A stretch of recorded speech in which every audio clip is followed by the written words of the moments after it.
I welcome you to my channel. Subscribe and listen to my new stories every day.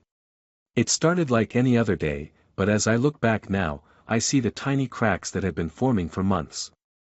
The late nights, the vague explanations, the way she'd been acting so distant. But I was blind to it all then, so wrapped up in the life we'd built together that I never saw the storm coming. That Friday, I had finished work early. The kids were with their grandparents for the weekend, giving Danielle and me a rare break. I had this idea in my head, some perfect, romantic notion of surprising her with dinner and a movie. We hadn't spent much time together lately, and I figured maybe that's what we needed, a little spark to bring back the magic. I didn't know it at the time, but she'd been sparking something with someone else for months. I pulled into the driveway of our suburban home, feeling oddly pleased with myself for thinking of something spontaneous. Danielle's car was already there, which surprised me. She wasn't supposed to be back for a few more hours. A small, fleeting thought crossed my mind, something was off. But I brushed it aside, attributing it to the monotony of work and the routine of daily life. I let myself in, and immediately, the stillness of the house hit me. No music playing, no TV in the background, just silence. "Danielle?" I called out. Nothing. I wandered through the house, expecting her to pop out from some corner, maybe in the middle of some task.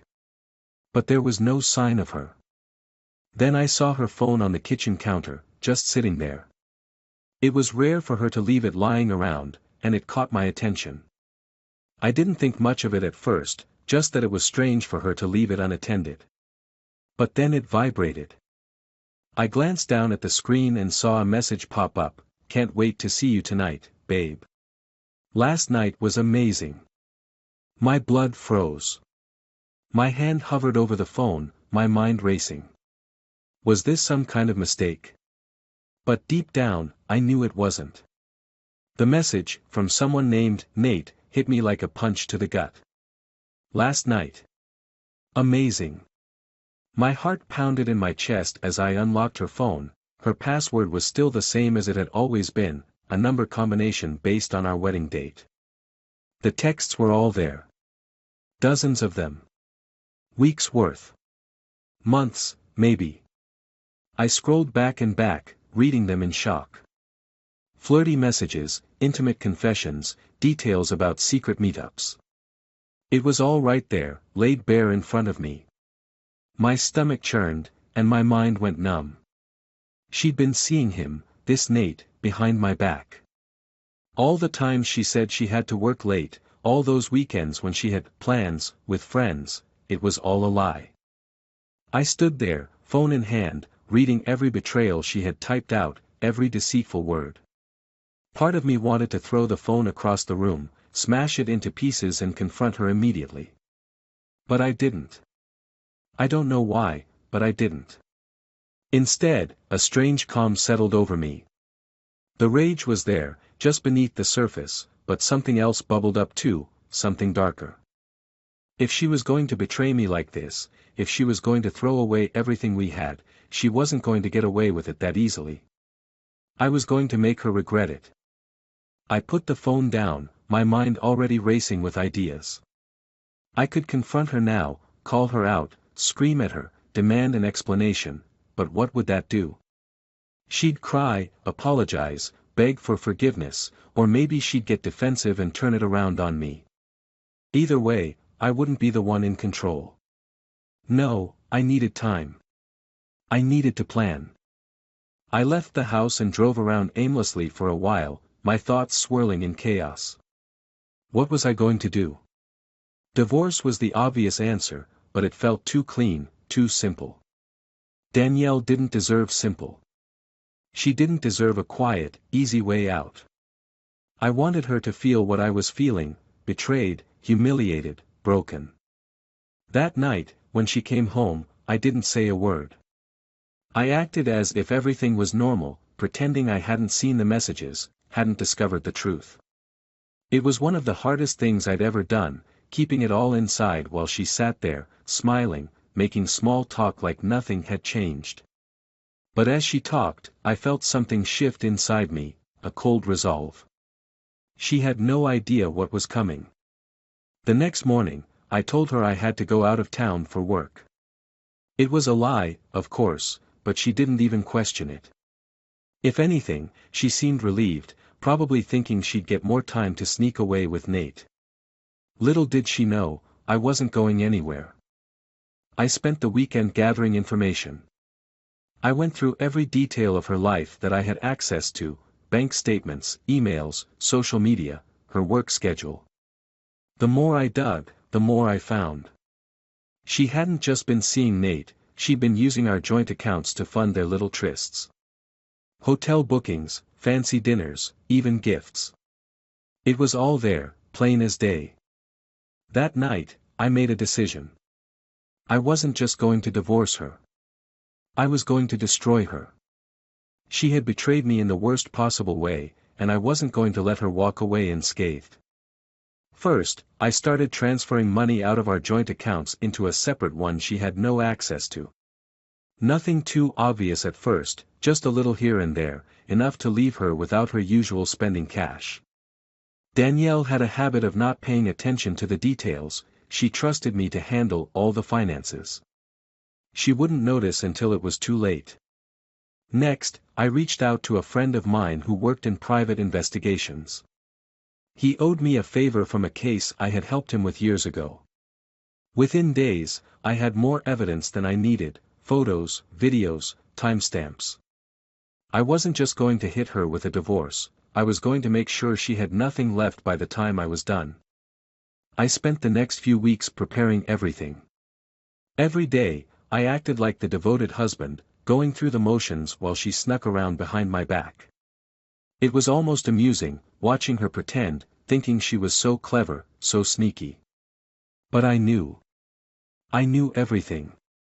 The final piece fell into place when I decided to target Nate.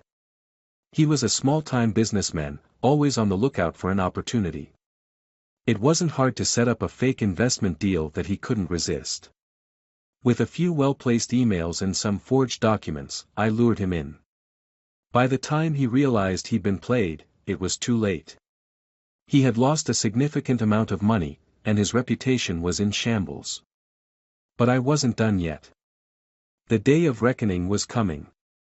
As the pieces of my plan fell into place, I watched Danielle closely, waiting for the moment when I'd make my move. She had no idea that I knew. She walked around the house with the same fake smile, kissed me goodnight like everything was fine. It was almost surreal, like living in a twisted parallel universe where I was the only one aware of the truth. During those weeks, I maintained the facade of a loving husband, careful not to raise suspicion. It wasn't easy. Every time she picked up her phone, I had to fight the urge to grab it from her and confront her right then and there. But that wasn't part of the plan. I needed patience, control. If I blew up now, I wouldn't get what I wanted. No, I needed her to feel the burn, slowly, painfully. The first signs of my financial sabotage started to show. Danielle had always been terrible with money, spending without a second thought. She was used to buying whatever she wanted, whenever she wanted. That freedom was slowly slipping away. I made sure to transfer just enough out of our joint accounts that she wouldn't notice right away, but when she went to buy something extravagant, her cards would be declined.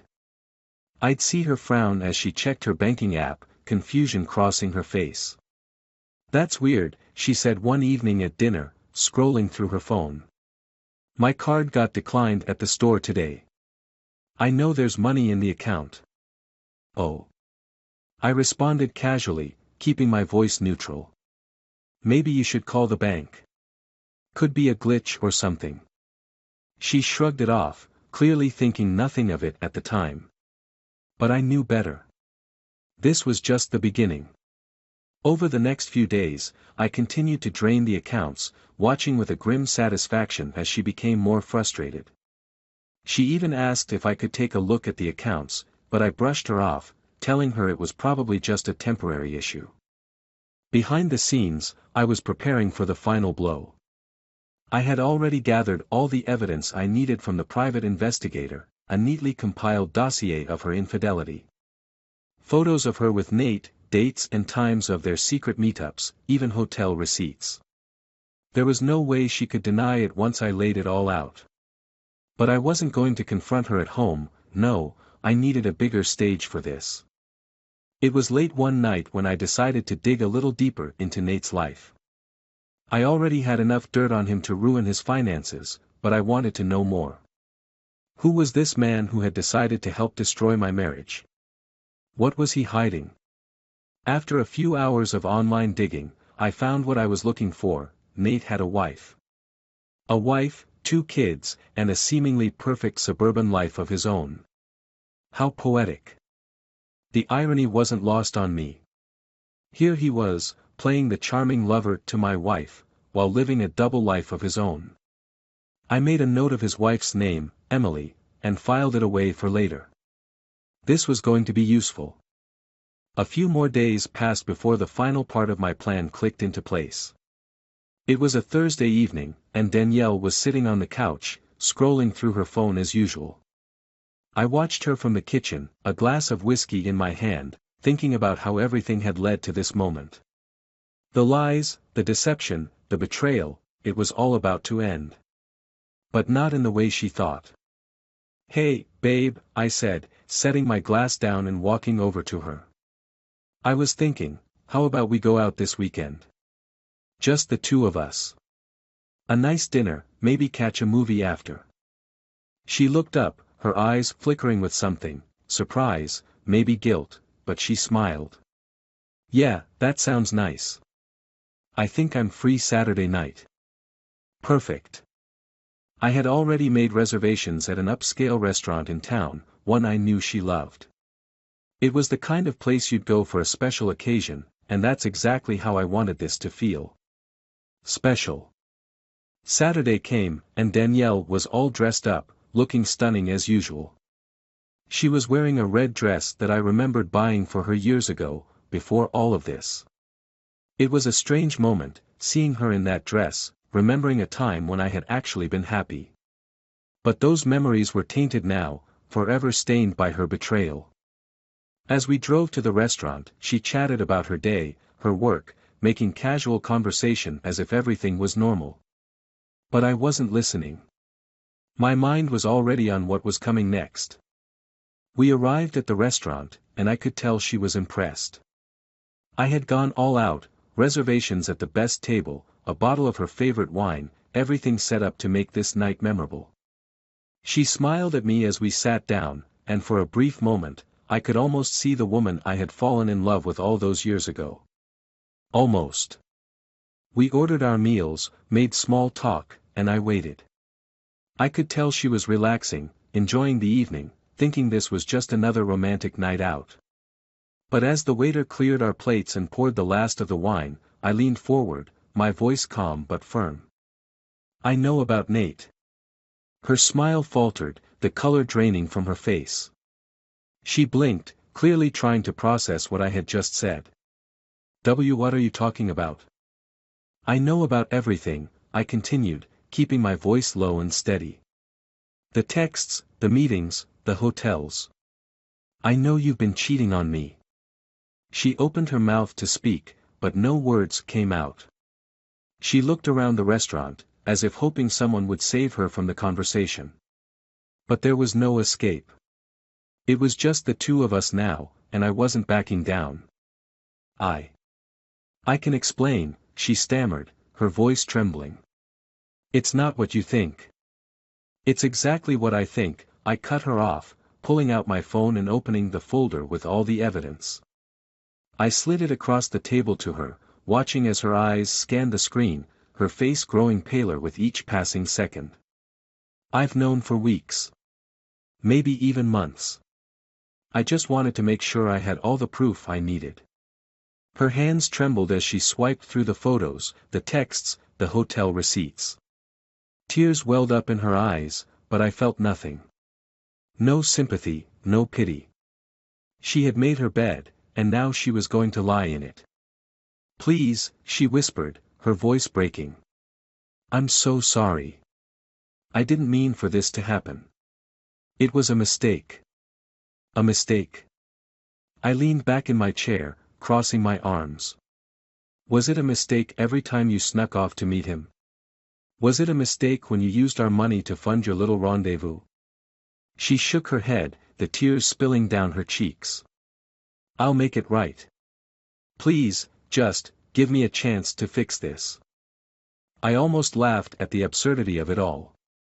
Here she was, the woman who had betrayed me, begging for forgiveness like it was all some misunderstanding. But there was no fixing this. There was no going back. I've already filed for divorce, I said calmly, watching the shock ripple across her face. And I've moved our assets. You'll be left with nothing by the time this is over. Nate won't be able to help you either, he's lost everything thanks to a little investment deal I set up. Her mouth opened, but no words came out. She was completely undone, her world crumbling in front of her eyes. And as for Nate, I paused, letting the weight of my next word settle. His wife knows everything now too. I made sure of that. Danielle stared at me, completely shattered. I could see the panic in her eyes, the realization that everything she had built was falling apart. She had lost everything, her lover, her marriage, her future. All because of her own choices. I stood up, tossing a few bills onto the table to cover the check. Good luck, Danielle. You're going to need it. Without another word, I turned and walked out of the restaurant, leaving her there, broken and alone. The night air hit me as I stepped outside, and for the first time in months, I felt free. The weight of her betrayal had lifted, and I was done. I was finally free. The restaurant doors closed behind me, and I felt the cool night air hit my face. For a moment, I stood still, breathing it in, letting the quiet settle over me. Inside, Danielle was probably still sitting there in shock, processing everything I had just told her. The image of her tear-streaked face, her world crumbling around her, flickered in my mind, but it didn't spark the satisfaction I thought it would. It was done. She was broken, just like she had broken me. But instead of feeling triumphant, I felt something else, emptiness. I didn't expect that. As I walked toward my car, I couldn't help but replay the night in my head. Her stammering apologies, the panic in her eyes, the way she had desperately tried to explain herself. For a moment, a fleeting second, I had almost pitied her. Almost. But I wasn't about to let that soften me. I had done what needed to be done. Justice had been served. I got in the car, the quiet hum of the engine filling the silence. My hands gripped the steering wheel as I stared out at the empty parking lot. I had waited for this moment for weeks, carefully laying out each piece of my plan. And now that it had all come together, I didn't know what to do next. My whole life had revolved around getting back at her, and now, with that chapter closed, I was left with, what? The road ahead seemed vast and uncertain, and for the first time since I discovered her betrayal, I felt adrift. But there was still one loose end to tie up. I pulled out my phone and scrolled through my contacts until I found the number I needed. I hesitated for a moment, thumb hovering over the call button, before I pressed it. The phone rang twice before a woman's voice answered on the other end. Hello. Hi, is this Emily? I asked, keeping my voice steady. Yes, this is Emily, she replied, a hint of curiosity in her tone. Who's calling? It's James. We haven't met, but I'm Nate's wife's husband. There was a brief pause, the kind where you can practically hear someone processing the strange sentence you've just spoken. Then her tone shifted, the politeness replaced with something colder. What do you want? I thought you should know that Nate has been having an affair with my wife, Danielle, I said, my words coming out quicker than I expected. I've got all the evidence. Photos, texts, everything. I wanted to give you the chance to know the truth. The silence on the other end stretched on, and for a moment, I wondered if she had hung up. But then, she spoke, her voice strained but controlled. I had a feeling. I just didn't have proof. I've already filed for divorce, I continued, feeling a strange sense of camaraderie with this woman I had never met. And I've set it up so Nate's going to lose a lot more than just my wife. She sighed, and I could hear the exhaustion in her voice. I appreciate you telling me. I've suspected something for a while, but I didn't want to believe it. Yeah, I said quietly, understanding that feeling all too well. It's hard when it's someone you've trusted for so long. For a few moments, we sat in silence on opposite ends of the line, both of us reeling from the lives we thought we knew unraveling before our eyes. It was strange, this connection we now shared. Both of us victims of the same betrayal, our marriages torn apart by the same people. What are you going to do now? Emily asked, breaking the silence. I don't know yet, I admitted, my voice sounding distant even to me. For months, I've been focused on this, on getting back at them. And now that it's done, I have no idea where to go from here. She didn't say anything for a moment, then her voice softened. I know the feeling. But you'll figure it out. We both will. I wasn't so sure. But for now, there was nothing else to say. We exchanged a few more polite words before ending the call, and I sat there for a long time, staring out at the empty parking lot. Emily was right, I had no idea where to go from here. I had built my entire life around Danielle, around our marriage, and now it was gone. The future seemed like a blank slate, but instead of freedom, it felt like a void. I started the car and drove home, the quiet hum of the engine the only sound. The house was dark when I arrived, and I realized Danielle hadn't come home yet. Maybe she wouldn't come home tonight at all. Part of me didn't care, but another part, the part that had spent 10 years building a life with her, couldn't help but feel the weight of her absence. As I walked inside, the silence was deafening. The house felt emptier than ever, like a shell of the life we had once lived. I stood in the doorway of the living room, staring at the couch where we used to sit together, the kitchen where we'd shared meals, the hallway where I had first kissed her. It was all still here, but it was hollow now. Everything felt hollow. I grabbed a bottle of whiskey from the kitchen and poured myself a glass, sitting down at the dining table. The same table where we had shared so many dinners, where we had laughed, argued, celebrated. Now, it was just me, sitting alone in the dark, the cold burn of the whiskey the only thing keeping me company. I pulled out my phone again and scrolled through the photos from the investigator. There she was, Danielle, smiling as she leaned into Nate, their bodies close, their hands intertwined.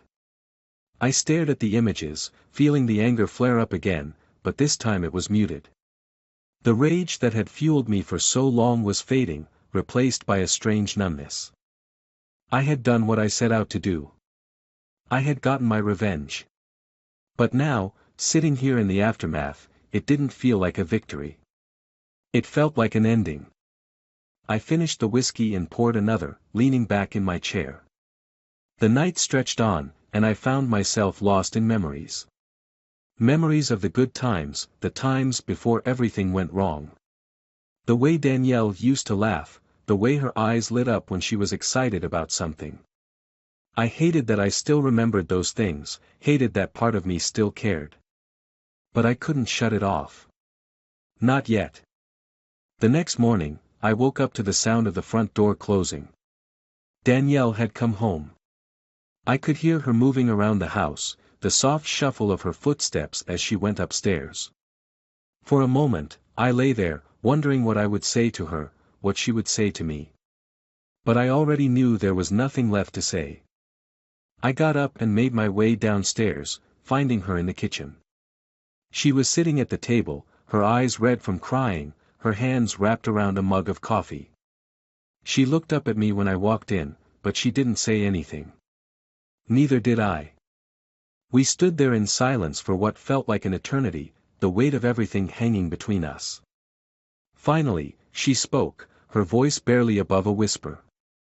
"I'm sorry," she said, her words trembling. "I never wanted to hurt you. I don't know what happened. I stared at her, my heart hardening again. You made a choice, I said coldly. You chose him. You chose to lie to me, to betray me. She nodded, tears spilling down her cheeks. I know. And I'll regret it for the rest of my life. I didn't know if I believed her. But it didn't matter anymore. I've already filed for divorce, I said, my voice flat. It's over, Danielle. There's no going back. She looked at me, her eyes wide with fear, but she didn't argue. She knew it was over too. I turned and walked out of the kitchen, leaving her there in the silence, her coffee growing cold on the table. This was the end of us, the end of everything we had built together. And now, I had to figure out how to start again. Alone. The divorce process moved quicker than I expected. Maybe because Danielle didn't fight it. She seemed defeated, almost resigned to her fate, as if she knew there was nothing left to salvage. We barely spoke except for the necessary logistics, lawyers, finances, the house. It was all business now. The life we had shared was packed up in boxes, scattered across the house, waiting for the movers to take it all away. But as the weeks dragged on, something didn't sit right with me. Something kept gnawing at the back of my mind, a sense that I was missing something. One day, about 2 weeks before the finalization of the divorce, I was going through more paperwork when my phone buzzed. It was a message from Emily, Nate's wife, the last person I expected to hear from again. We need to talk. Urgent. I stared at the message, confused. Since the night I had told her about Nate's affair, we hadn't spoken. What could be so urgent now? Curiosity piqued, I agreed to meet her at a coffee shop the next day. When I walked in, Emily was already there, sitting at a table by the window. She looked tense, her fingers tapping nervously on the side of her cup. As I approached, she glanced up, her expression a mixture of hesitation and something else, something I couldn't quite place. Thanks for meeting me, she said as I sat down. No problem, I replied, trying to keep my voice neutral. What's this about? She took a deep breath, leaning in closer. James, there's something you need to know. Something I just found out recently. Her voice wavered as she spoke, and I could tell she was struggling with whatever she was about to say. What is it? I asked, my stomach tightening. Emily glanced around the cafe, as if making sure no one was listening, then lowered her voice. I did some digging after everything happened. I wanted to understand how this all started, how Nate and your wife got involved. But what I found, it's bigger than that. It's not just an affair. My heart skipped a beat, a cold chill creeping down my spine. What do you mean? She pulled out her phone and handed it to me. Read this. On the screen was a series of emails, not between Danielle and Nate, but between Nate and someone else. Someone I hadn't expected. They were business emails, but there was something strange about them, references to money being transferred, deals being made. And then I saw it, Danielle's name. Not in relation to the affair, but in relation to something far worse. As I scrolled through the emails, it hit me like a ton of bricks. Danielle and Nate had been working together on more than just their illicit affair. They had been siphoning money from my business. Somehow, they had hacked into accounts, rerouted funds, and drained tens of thousands over the past year. Nate had used his connections, and Danielle had access through her role in managing parts of our finances. Is this some kind of joke? I muttered, my voice shaky as I processed what I was reading. No, Emily said quietly. I confronted Nate. He admitted it. Said it was originally just supposed to be a way to make some quick money, but then the affair started, and everything spiraled out of control. They were planning to run away together once they had enough. The room seemed to spin around me as the full weight of her words sunk in. This wasn't just an affair. It was betrayal on every level.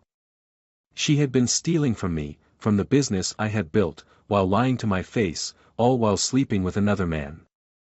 I had been blind, completely blind to the depths of her deception. I stood up suddenly, the chair scraping against the floor, my heart racing. I need to go.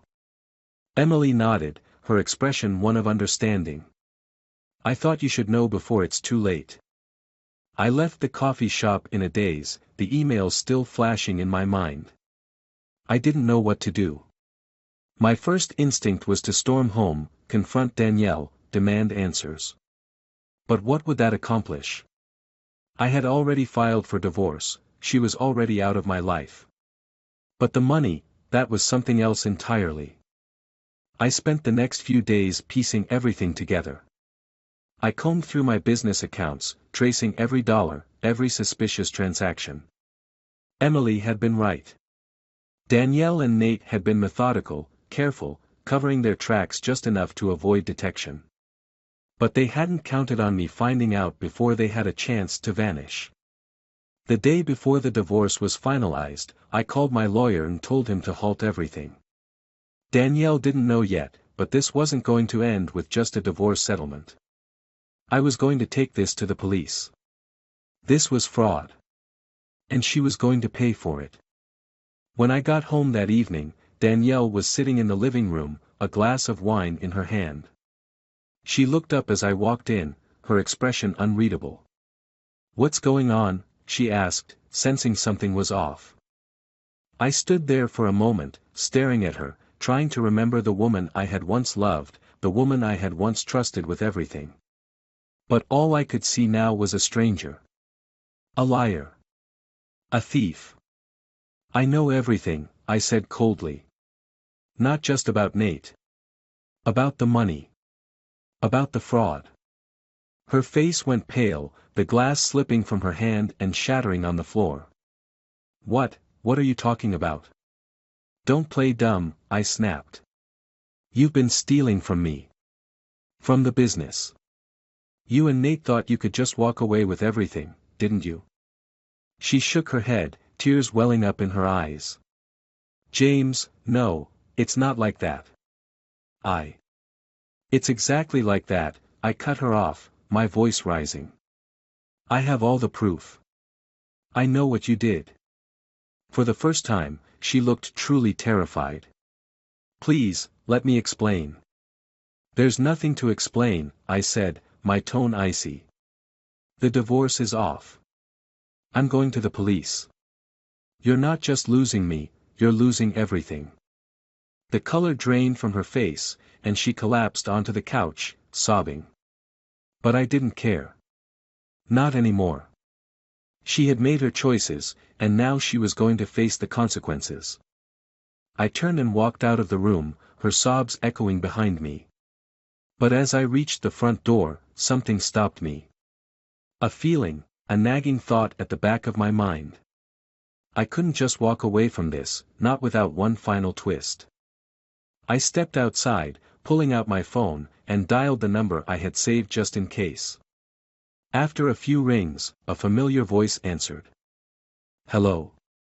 "Nate," I said, my voice calm and steady. "It's James."